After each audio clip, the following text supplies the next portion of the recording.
welcome back from your breakout sessions. We trust you've gained valuable insights. As we move into our roundtable discussion, we are eager to address your burning questions. Please share them in the chat. I am pleased to introduce the panel members for today's session. From left to right, Mike Rupenthal, our General Manager WaterJet, joining us virtually from the United States. Sarah Mansell, our Director, Product Marketing and Strategy for WaterJet. Erin Vondegon, our Product Marketing Manager for WaterJet. Robin Tyndall, leader of our Environmental Stewardship team. And Ivan Kondakin, our Territory WaterJet Sales Manager for Southern US, also joining virtually from the United States. Welcome, everyone.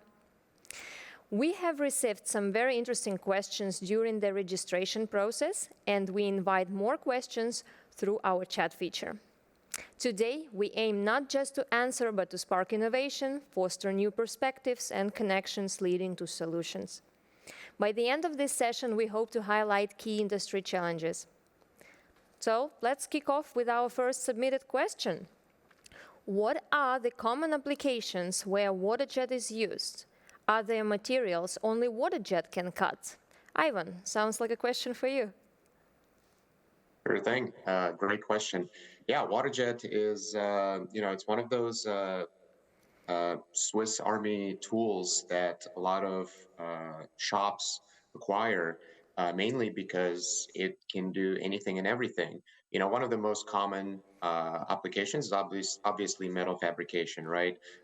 Any kind of shop that has any kind of metal work, easy to operate, easy to go from the napkin sketch to a cutting process and then to complete product. Whether it's the first op in the whole process of the component or it's the only op. Aerospace is another huge industry with a lot of components being produced on the water jets. Matter of fact, water jets are one of the preferred methods in the aerospace world because of water jet allows for the no heat affected zone cutting and obviously a lot of materials that are affected by it, such as titanium, stainless, aluminum, Inconel, and such. And high precision of it as well goes a long way with a lot of the aerospace companies. A lot of glass cutting, whether it's decorative or art type work, and not just straight line glass cutting that you normally get with traditional glass cutters. You can do complex shapes, different types of glass, different thicknesses. So that is very common.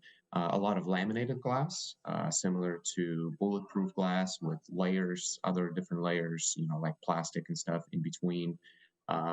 We have some cell phone glass application out there. A lot of you carrying your cell phones in your pocket that has Gorilla Glass on it. So there's companies that are cutting those shapes as well. Stone cutters, tile cutters, granite countertops, marble countertops, different tile mosaics with complex shapes and geometries. Once again, being compared to, for example, saw cutting. Saw cutting might induce some chipping and some cracking where water jet can come in and easily cut those shapes and produce high volume of those mosaic pieces. We have a lot of equipment in rubber gasket type manufacturing. In this particular case, it would be a water-only application where no abrasives required. Some of the benefits here is, water jet doesn't get dull like knife cutters, for example, would. It also allows for stacking of the material, giving you faster production times. So instead of cutting on some sort of a blade cutter, one sheet at a time, here you can stack 5, 10, 20 sheets at a time, depending on the material, and cut them all at once.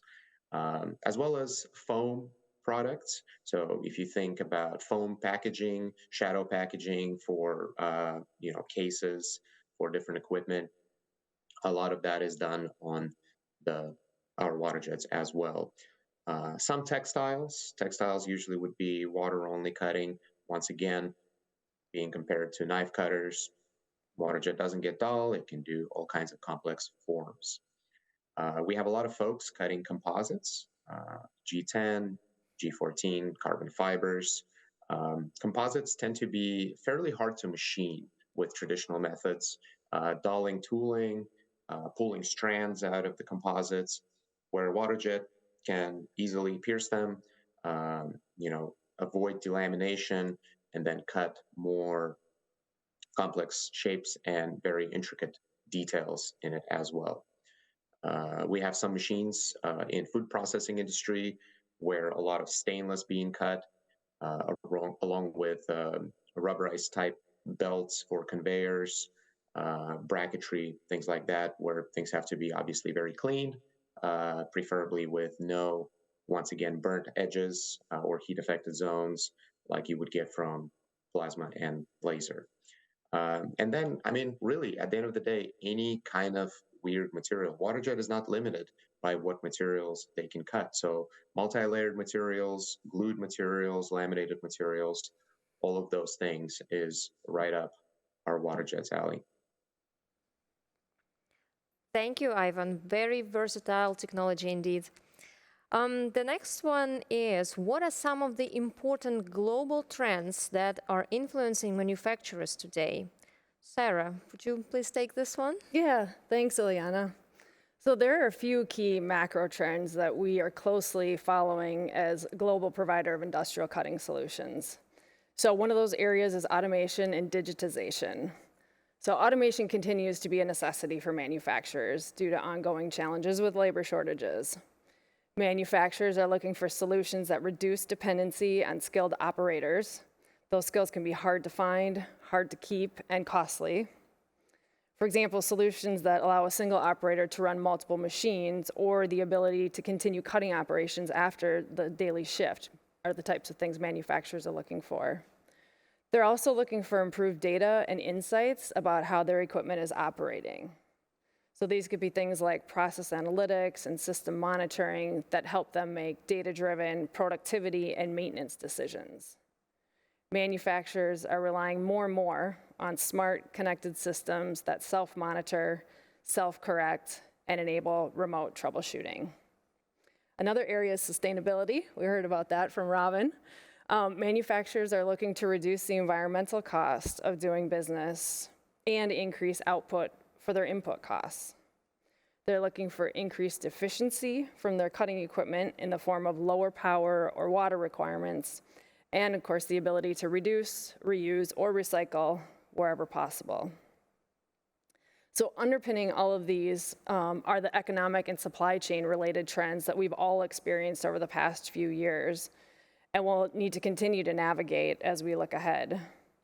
The need to bring down costs, given the significant increase of input and labor expenses over the past few years, and to stabilize supply chains. More and more, manufacturers are looking to increase influence, or in many cases have direct control of their cutting operations through reshoring or nearshoring, bringing production closer to home and under roof. As a global producer of cutting equipment, we are and will continue to address these macro trends through next generations of cutting equipment. Thanks a lot, Sarah. Mike, I think I've got one for you. So Sarah just highlighted a few very important macro trends. How are water jet systems today addressing those macro trends and some of the typical customer pain points with using water jet? Yeah, but some of the typical customer pain points have traditionally been operator expertise and capability. OMAX has always prided itself on making the software, making machines as easy to use as possible, and certainly that's an overall trend in the industry. We think we've set ourselves apart with an IntelliMax software suite, which precisely calculates feeds and speeds, controls the machine's motion and its speeds. It allows novice operators to create excellent parts right from the beginning. We've continued to enhance those cutting models with ever ongoing research. Certainly another aspect of getting your operators productive quickly is excellent training. As easy as we can make the machines to work, the entire industry, training is a key aspect of having a productive and capable operator. So there's online training that's available, and certainly in-person training, both to maintain the machines and to operate the machines are pretty critical to addressing some of the issues that our customers have with maintaining capable people operating the machines. The machines themselves continue to get more intelligence with increased sensors and automation. Machines increasingly can shut themselves off when there is a problem. They can send maintenance notices to the customer and to ourselves to let us know what's going on with the machine so that we can get it up and running very quickly, or the customer can. Remote support is in many cases available, where a technician doesn't necessarily need to come in to see if the machine is having a trouble, or if an operator is having trouble getting the machine to do something that they want it to do. We can remotely troubleshoot and address some of the issues.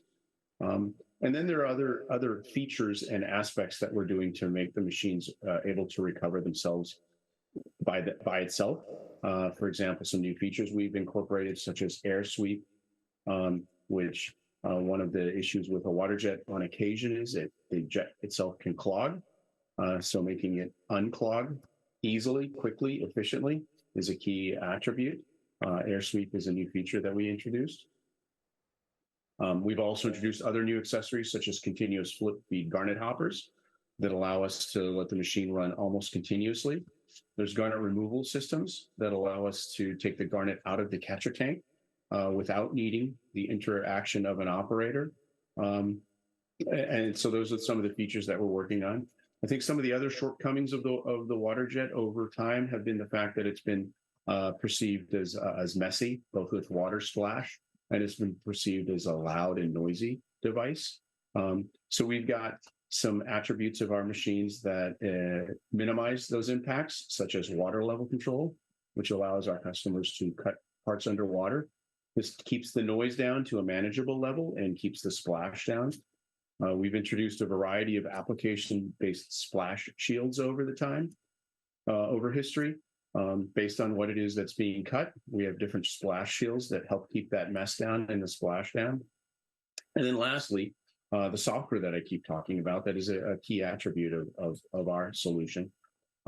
We have different automated piercing routines and different automated cutting paths that minimize the splash. One of the sources of splash is the pierce, or when you cut over one of the supporting members of a water jet. So if you can minimize the times you go over that, or different piercing routines, you can minimize the splash and keep the mess down. Lastly, machines themselves. The water jet is not known as the fastest per se cutting process. While it's faster than EDM, it's not quite as fast as a laser. However, because it doesn't necessarily need secondary processing, overall cycle time can be very favorable. But over the years, we've worked hard to improve the cutting speed of the water jet. And we've done things like continue to improve those cutting models that I mentioned earlier.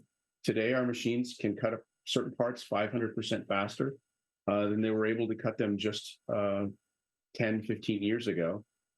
We've enabled that capability to any customer that ever bought a machine from us via free software upgrades. And we've introduced additional capabilities on new generations of machines, such as tilt forward, that allow us to further increase processing speed.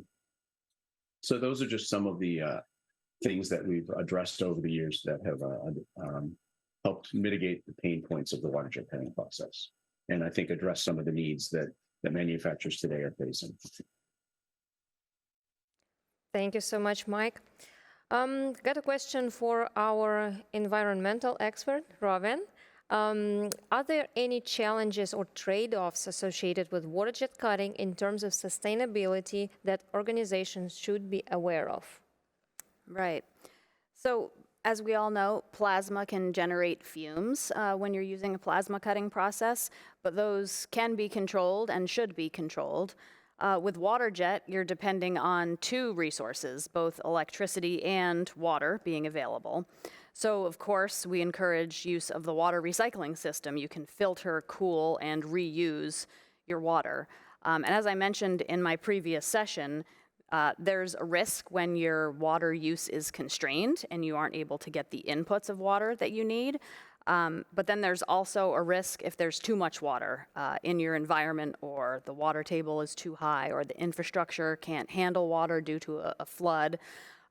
Then you may be able to use water, but you may not be able or permitted to discharge the water. So those are just risks that threaten your business continuity. And so managing those risks is really critical. Thank you, Robin. Mike, what are the key economic and environmental as well advantages of adopting water jet cutting technology in manufacturing process? Well, I think the first advantage is one that's already been mentioned by Ivan, is the versatility of the process. That's what most people attribute to the water jet cutting process, is its ability to cut and machine almost anything. A water jet itself can replace the process of numerous different types of machines. A water jet can drill. It can do the same thing as a CNC mill can. It can cut gears. It can work like a saw. It can take the place of a punch press. It can work like a slitting process. In certain parts, it can work like a wire EDM. It can't produce quite the surface finish or the ultimate accuracy that a wire EDM can. But not every part requires that level of precision, and not every aspect or attribute on a particular part requires that level of accuracy. So the water jet can augment that. Compared to heat cutting processes, it can do the same as a laser, a plasma, or an oxyfuel, but it does that without heat. So that brings us to the second advantage that a water jet provides, is the ability to cut without heat, without changing the properties of the material you're cutting. Ivan already mentioned that. Water jet is ultimately a preferred process in the aerospace industry and defense industry and other industries where not changing the properties of what it is you're cutting is needed. Water jets are certified as a Class 2 and Class 3 machining process in the aerospace industry. So that opens up a whole host of parts on an airplane and an aircraft engine that can be cut with a water jet. Because water jets cut without heat, and because they don't have a big burr, minimal secondary processing is required. Unlike processes that cut without heat with heat, you don't need to grind the edge of a water jet cut surface to have a nice clean edge. Some people believe that the garnet can get impregnated on the side of the surface that was cut. That is actually not true. And if it is a concern, a high pressure jet of water will typically remove that sufficiently so that surface is safe to be used, for example, on a space telescope. So garnet impregnation is typically not a concern for the vast majority of applications. The water jet process itself offers economic advantages versus other machining processes if you're looking for short run or versatile production. Because there's no lateral forces on what's being cut, fixturing requirements and tooling requirements are relatively low. So you can easily go from one part or one material to another one quickly without any elaborate tooling or fixturing requirements. So you can be very versatile and flexible. As opposed to a punch press, there's no die required. So again, small to medium runs can make sense on a water jet. You can nest materials very closely. So you save material by nesting parts very closely. Fragile materials, I haven't talked about the wide variety of materials that can be cut with water jets, such as glass. So you can literally cut glass so close to one another that you can't touch it. It's so fragile that it can't be touched. But those two pieces of glass can be cut so closely to one another that it's an incredible level of precision. And then probably the last two advantages are its ability to cut very difficult materials, alloys, hardened alloys, exotic alloys such as Hastelloy, Invar, Inconel can easily be cut with water jet. As a matter of fact, many people will near net shape cut those parts before they put them on the machining center. That's actually a pretty common application for a water jet. We have customers that can save for cutting titanium parts that go in a jet engine. We have customers that save more than 24 hours of machining by near net shape, cutting that part before it goes on the CNC machining center. And lastly, waste is made in valuable chunks. So if you're using it as a near net shape process before it goes on a machining center, you end up with pieces of metal rather than flakes or metal dust or metal shavings. Metal chunks are typically more valuable if you're planning to recycle those, and more easily recycled than those flakes of metal or those chips of metal, and they're not contaminated with cutting fluid. So it offers some significant economic and time-saving advantages. Robin already talked about some of the environmental benefits of water jet. The water jet process is inert. There's no toxic materials. So unless what you're cutting is hazardous, such as lead or beryllium, for example, those are two materials that people do cut. We don't advise you cutting those, but unless you're cutting something that's hazardous, the water jet cutting process doesn't produce any hazardous offshoots. There's no dangerous waste being produced. Garnet, the cutting media, is essentially inert. As Robin indicated, it's possible to recycle the water. It's worth noting that a water jet actually uses relatively little water, less than 4 liters of water a minute. But we recommend recycling it when it makes economic sense, and recycling systems are, well understood, well used, and can be economic. And then lastly, one of the other reasons people use water jets is impact on operators, dust and smoke. That's not produced as it is in the case with a thermal cutting process or with even some of the mechanical cutting processes. So you're not putting your workers in a hazardous condition. And by cutting underwater, you're minimizing that noise. So you're improving the overall workplace hygiene and making it a less stressful place for people to work. If you can keep that noise level. In the United States, our OSHA limit is around 80 decibels. And our water jets, when you're cutting underwater, are well underneath that. Thank you, Mike. One of the common questions our customers keep asking is what are the selection criteria for plasma versus water jet? Arian, would you like to take this one? Sure. Thanks, Ileana. Yeah, it's a common question that comes up, and as Ivan and Mike have both explained in great detail quite a few of the benefits of water jet. But when it comes into selecting between the two, for water jet, like they've mentioned, it really comes down to versatility. So what is the ultimate product that the company is trying to produce? Is it a wide range of products? So like a job shop where they're going to need to cut a variety of materials, variety of parts, perhaps a lower volume of parts, but high variability of it. Or perhaps they're cutting a wide variety of materials as well. So for instance, one day you need to cut foam packaging, for example, and you need a water-only process to. Then the next day you're cutting half-inch mild steel for fixturing or jigs or something. It can be used as a manufacturing support tool in automotive applications. So it can be used to provide additional fixturing that's required on an assembly line where that print to part time is really critical to get it to be the operation back up and running as quickly as possible. Plasma is really suited for mild steel, stainless steel, and aluminum. We have significant process expertise within Hypertherm for processing those material types of varying thicknesses.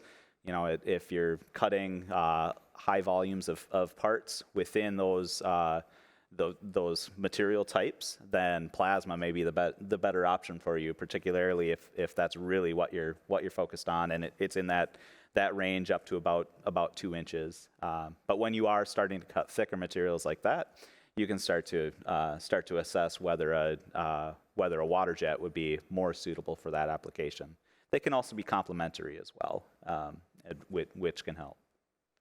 Great, thanks, Arian. And I've got a follow-up question right away for you.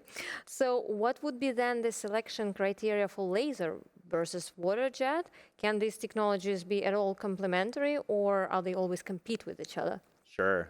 And oftentimes when customers are approaching us, they always make an assumption that it's one or the other, or it's, you have to standardize on a single application or a single technology, but it's really not the case.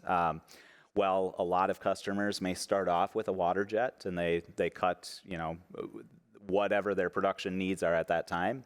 They may bring on a job or start to bring on multiple jobs where it's that high volume run where they're cutting similar parts in very high quantities and thinner non-reflective materials. And that's really where lasers shine. In that really high production environment, they will cut faster than a water jet and may make more sense. So oftentimes we will have customers that may start off with a water jet and continue to use that for those highly versatile applications where they're cutting the variety of materials, variety of parts, things like that, or thicker materials, and then leverage a laser system for those high production runs. Yeah, great, thanks. We heard quite a lot already about water jet benefits. Can you share situations where customer issues were tackled, where water jet was the only solution? Ivan, could you please speak to it?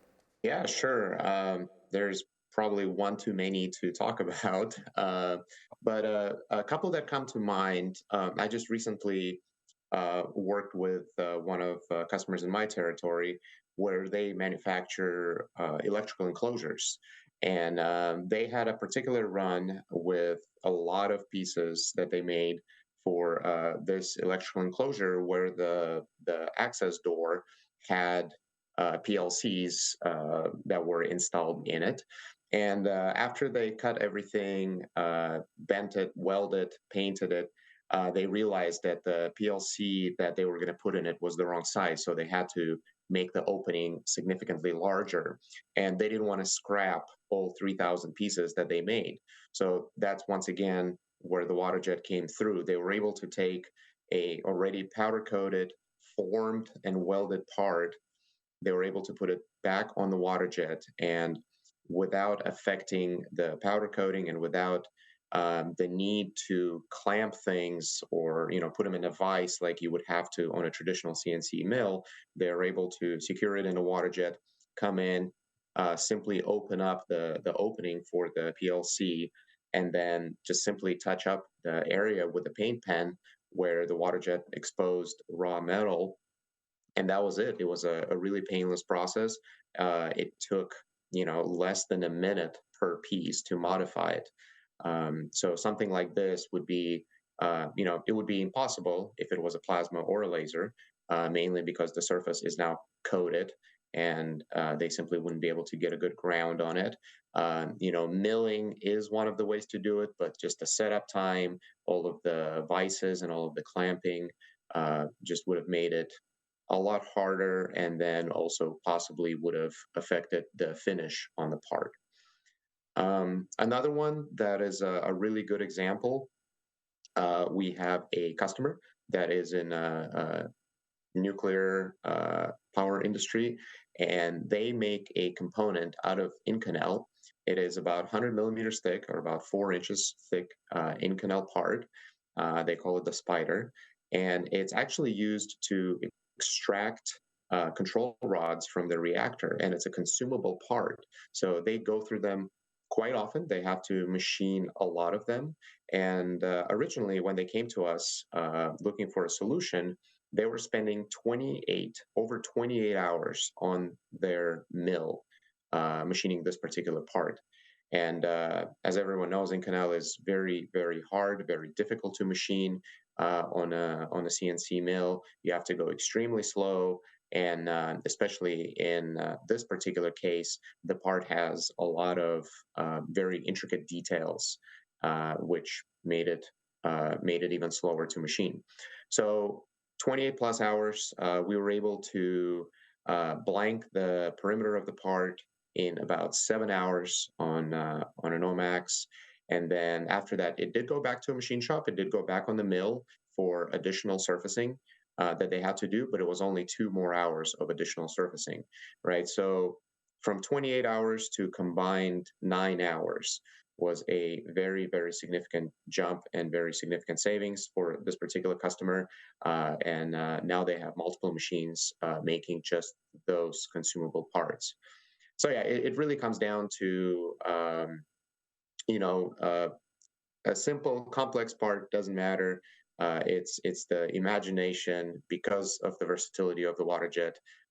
As long as you can figure out the way to put it on a water jet, it will be a great, great tool.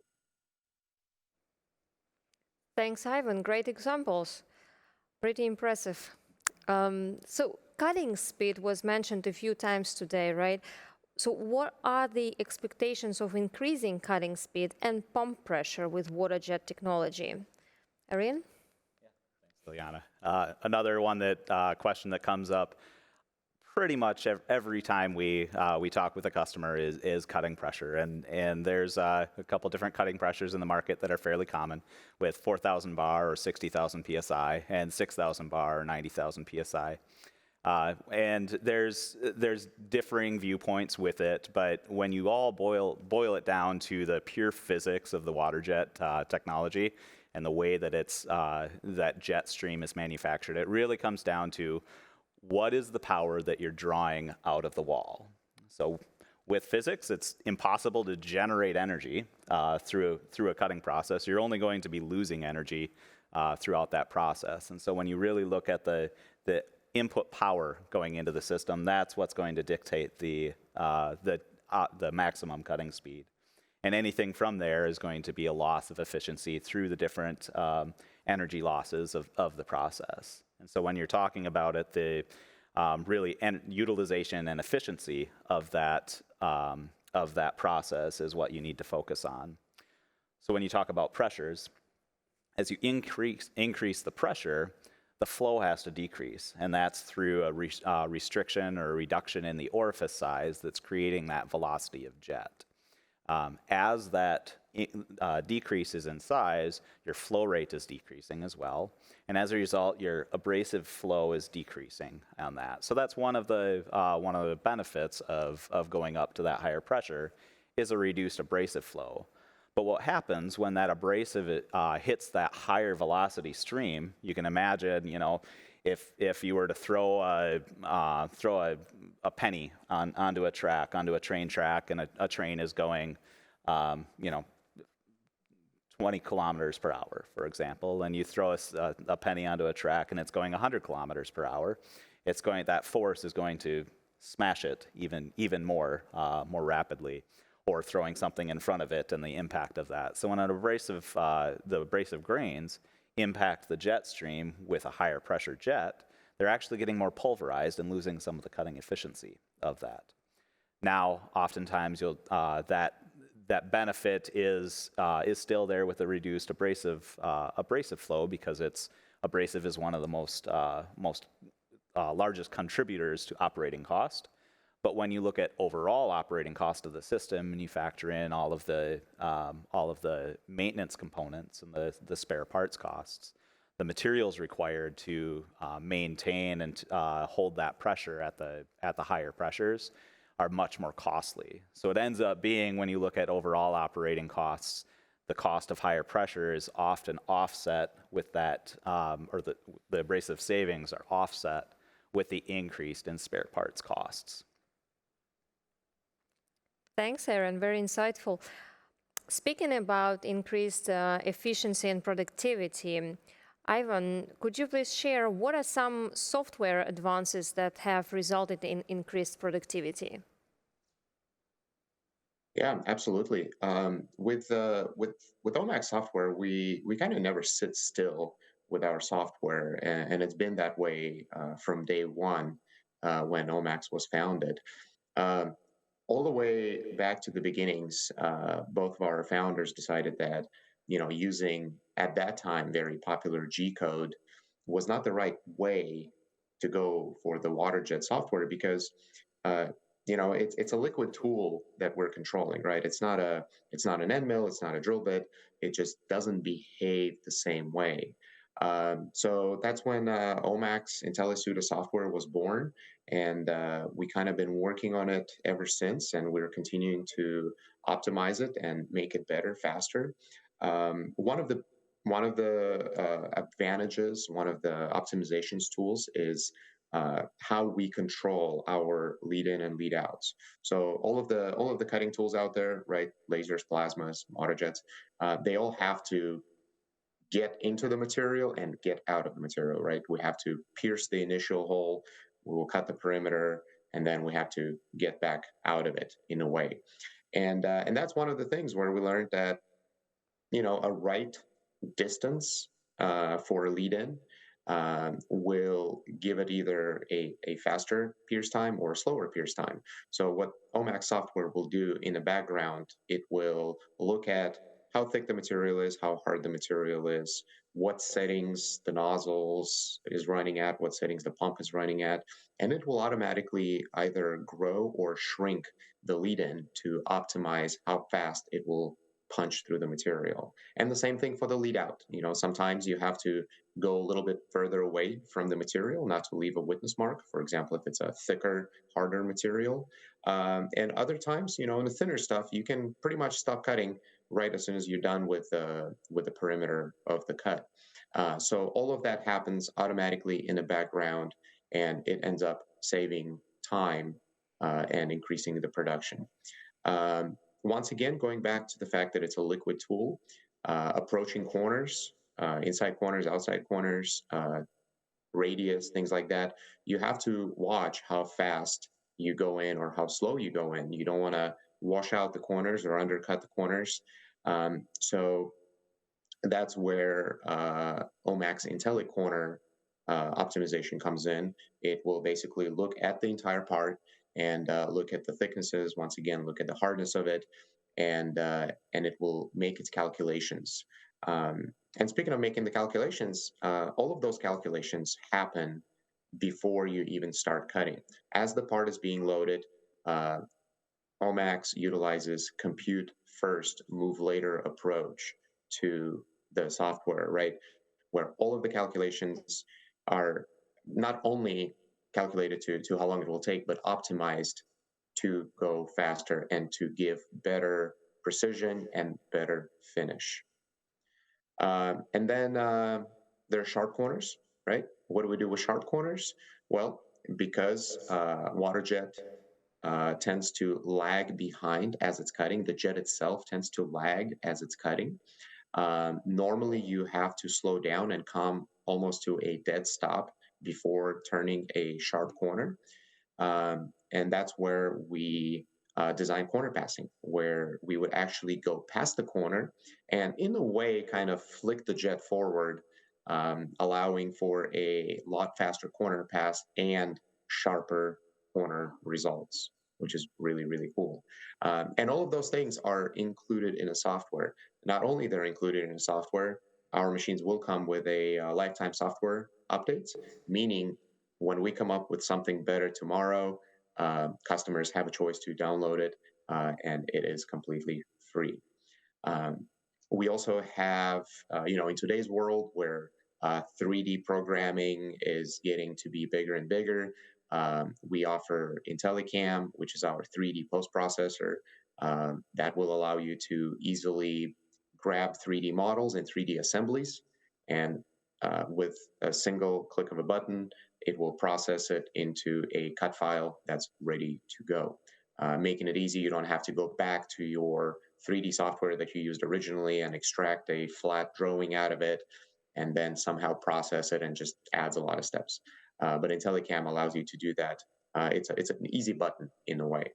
As well as we work with a lot of the big companies out there, AutoCAD, Rhino, SolidWorks, etc. We work with all of those big players in the software world to make sure they have an easy plug-in for the OMAX machines.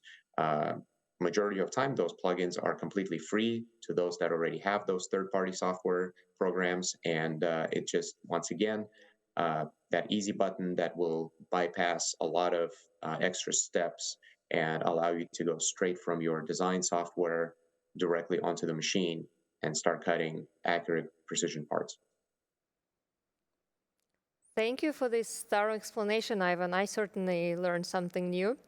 Robin, I've got another one for you. How can companies optimize water usage? We spoke a bit about water usage, right? And how can they minimize its environmental footprint? Yeah, so first, I'm going to touch on what Ariane already said. So that complex interplay between pressure and flow, cost, and efficiency, that's complicated. So definitely reach out to someone at OMAX to understand that better, because you're going to gain energy efficiency from that and optimize your process. But then the rest of the answer kind of comes back to our life cycle assessment. The point of that really is to kind of zoom out your lens and look at the full life cycle from cradle to grave, so that you're not making poor trade-offs, maybe based on just what you see. And so the same result holds true that we've already talked about, which is that for other technologies, the number one environmental impact from cradle to grave is scrap. And so don't lose sight of that. You know, scrap is definitely going to play into your raw material costs and your overall operating costs. So being able to minimize scrap is going to help the planet, and it's going to help your bottom line. So looking at things like IntelliMax, ProNest LT OMAX, or full ProNest, that's going to help you increase your utilization. And as I think someone already mentioned, just the fact that you can inherently nest a little bit more tightly on water jet, that's going to help your utilization. So those are really key for that number one impact. Then the number two impact, we're back to electricity. So thinking of those things we've already heard about. Also things like stacking thin plates to get some extra energy efficiency out of that process. And then the number three environmental impact is abrasive. And the impacts from abrasive primarily come from just transporting it from where it came to you. So ideally, it would be great to source that as locally as you can. That might not be realistic. But again, don't get hung up on that if you can first address the scrap and energy use. And then from the water standpoint, again, right, water is visible and tangible, and it's right there, so you might get a little bit distracted by thinking that that's the biggest environmental impact, and it's not. Like Mike said, from a process standpoint, you're really not using that much water. The most critical thing to look at with your water use is just your own business continuity. So you might not need a lot of it, but if you can, if it's not available, then you're in trouble. And if you can't discharge it, then you're in trouble. So really, it's the risk with water you need to look at. It's not the biggest environmental impact from that full life cycle view. Thanks a lot, Robin. To close our session, let's talk a little about future. Sarah, could you please tell us, what do you see as the future innovations or trends in water jet cutting technology that will further enhance manufacturing? Sure. So the future is exciting for water jet cutting.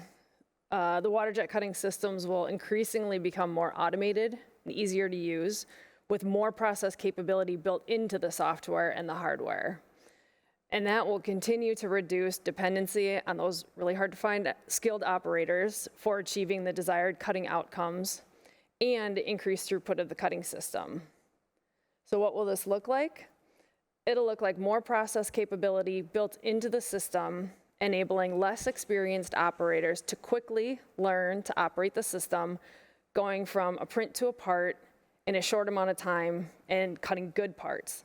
So you saw from Ariane's session a little while ago, just how easy it is today to produce great parts with OMAX systems, and that's only going to get better in future generations.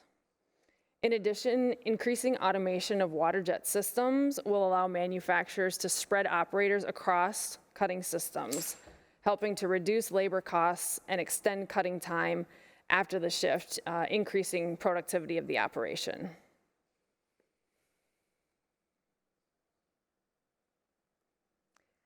Anyone Mike, would do you want like to jump in here? So, in addition to that, water jet cutting systems have become significantly more robust. So you're going to see ever increasing levels of robustness, of reliability. and minimization of maintenance needs as the technology continues to evolve. Augmented reality is something we also foresee, making it easier and simpler to program and to visualize the parts, especially in small run production where it's sometimes difficult to visualize what it is you're about to cut. Being able to see that via augmented reality, we feel is going to be a big advantage. The systems themselves are going to be increasingly connected. They already are, but we see increasing levels of connectivity, providing data and metrics. The status of the machine allows our customers to predict when maintenance is needed, allows them to know how much their machine is being utilized, is it being done efficiently.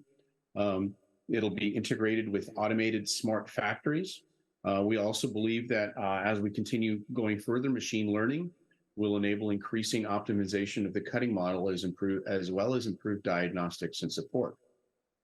And then lastly, something that we have patented is our cloud-based cutting models. So while machine learning is certainly great, human learning is something that we really want to be able to take advantage of and leverage. Many of us have talked about the versatility of the process. New materials are always being developed and being introduced into the marketplace. So determining how to cut those, how to process those new materials that might not have existed yesterday is something that we want to take advantage of. Certainly our customers can do it on their own today, but the thoughts and the abilities of 10 or hundreds of customers allowing us to update the cutting model in real time gives us some further advantages. It also potentially allows us to offer a service that can let our customers optimize a part and its production based on their business needs. For example, if their machine isn't really especially busy, they might choose to optimize the cost of producing that part in the interest of how fast it can be produced. Or if they're facing a lot of work that's going through their operation, they might decide to produce the part at a slightly higher cost in the interest of producing it in a faster or a lesser amount of time. So make the part faster. So we see that as something that's on the horizon. Those intelligent cutting models that are not only intelligent based on machine learning, but based on human experience and our collective customers' expertise. Yeah. Sarah? So there's a lot of exciting innovation coming to water jet cutting in the next generations of cutting equipment that will help manufacturers increase throughput, reduce dependency on skilled operators to produce good parts, and avoid unplanned downtime so that they can even more quickly turn concepts into creations, prints into parts, and improve profitability. Thanks, Sarah and Mike. Sounds like exciting future indeed. Thanks everyone for participating and sharing your valuable insights.